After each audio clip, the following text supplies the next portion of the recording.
আল্লাহর রসুল যেদিন জন্ম নেন তো ওই দিন আম্মা জান আমেনা কোলে নিয়ে কাঁদতেছিলেন। সবাই জিজ্ঞাসা করতেছে কাঁদো কেন? পরিবারের লোকজন, শ্বশুর বাড়ির লোকজন কেন কাঁদো? আব্দুল্লাহ নাই। কেন? আব্দুল্লাহ থাকলে এতক্ষণে খেলনা চলে আসতো। আল্লাহ যেন কানে কানে বলতেছিলেন আমেনা কাঁদিস না, আব্দুল্লাহ খেলনা আনলে আর কোত্থেকে আনবে? মক্কার বাজার থেকে পাথরের আনবে, কাঠের আনবে, প্লাস্টিকের আনবে, মাটির আনবে।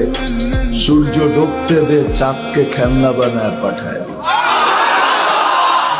আর ঘটছেও তাই।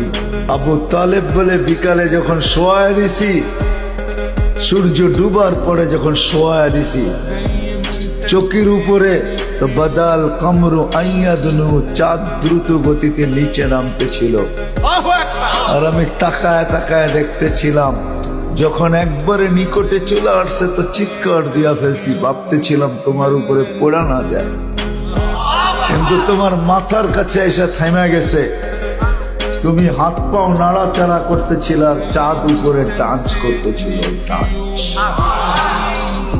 তো বলছে চাচা জানেন চাঁদ কি বলতেছিল? তা তো জানি না। বলে আন্নাল কামারা ইউগান্নিনি ওয়া ইউহাকিনি ওয়া ইয়ামনাউনি মিনাল বুকা। চাঁদ আমাকে ছন্দ শুনাইতেছিল, কান্না থেকে বিরত রাখতেছিল। আমি যেন না কাঁদি, কাঁদলে আম্মার কষ্ট হবে। আল্লাহ চাঁদকে আমার সাথে খেলার জন্য খেলনা বানায় পাঠায়।